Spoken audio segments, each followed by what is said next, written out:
Hello student, let's read the question. In some succulent plant like Opensia, the RQ is 0 because नीचे हमें option दिए गए हैं। तो क्वेश्चन के अंदर मेनली जो हमें की कॉन्सेप्ट दिया गया है वो है RQ। की कॉन्सेप्ट जो है वो है RQ।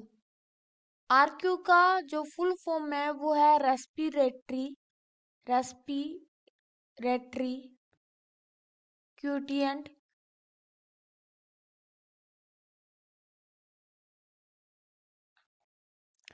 आरक्यू क्या होता है? आरक्यू होता है किसी भी रिएक्शन को करने के लिए हम जितने ऑक्सीजन को काम में लेते हैं। मान लो हमें कोई रिएक्शन करनी है, उस रिएक्शन में हम जितने ऑक्सीजन को काम में लेते हैं और उस ऑक्सीजन को काम में लेकर जितने CO2 का प्रोडक्शन किया जाता है, इन दोनों का रेशियो ही RQ होता है। जैसे कि फॉर एग्जाम्पल अगर हम समझे तो जैसे कि C6H12O6, इसमें मेनली हम 6 ऑक्सीजन को ऐड करते हैं और इससे क्या बनता है 6CO2 plus 6H2O plus energy, ये बनते हैं। तो अगर हम यहाँ पे देखें तो हमने कितनी ऑक्सीजन बाहर से ली है 6 और उससे कितने कार्बन डाइऑक्साइड का प्रोडक्शन हुआ है 6। तो अगर इन दोनों का रेशियो निकाले तो 6/6 इजकल टू 1। तो इस रिएक्शन के अंदर जो RQ वैल्यू आएगी वो होगी 1। इसी तरह से मेनली जो ओपेंशिया है डेजर्ट प्लांट है, और डेजर्ट प्लांट के अंदर क्या होता है कि इसके अंदर मेनली जो नाइट का टाइम होता है उस टाइम स्टोमेटा को दिन के टाइम स्टोमेटा को क्लोज रखा जाता है। तो स्टोमेटा क्लोज होने के कारण क्या होता है, रात रात के टाइम में मेनली स्टोमेटा को ओपन किया जाता है। तो जब रात के टाइम में स्टोमेटा को ओपन किया जाता है तो ये बाहर के इन्वायरमेंट से मेनली ऑक्सीजन को लेता है और ऑक्सीजन को काम में लेकर मेनली रिएक्शन के थ्रू CO2 का प्रोडक्शन करता है।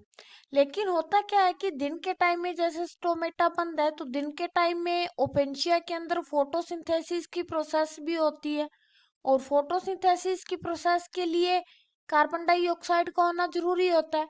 और यहाँ पे अगर दिन के टाइम में स्टोमेटा बंद रहेंगे तो बाहर से CO2 तो आएगी नहीं। तो क्या होता है कि रात को जितने ऑक्सीजन को काम में लेकर CO2 का प्रोडक्शन किया जाता है तो वो सारी की सारी CO2 फोटोसिंथेसिस में काम में ले ली जाती है।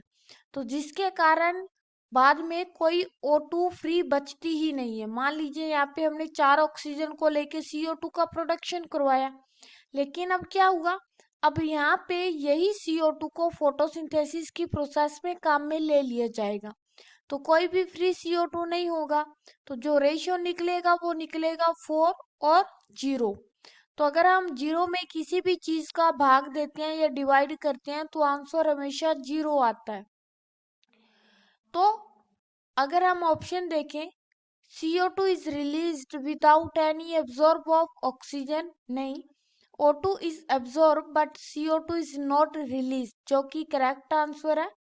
C, there is often consumption point in this plant due to thick polyphylloclades, नहीं, none of the above। तो करेक्ट आंसर जो है वो है B। Hope you understand it well. Best of luck, thank you.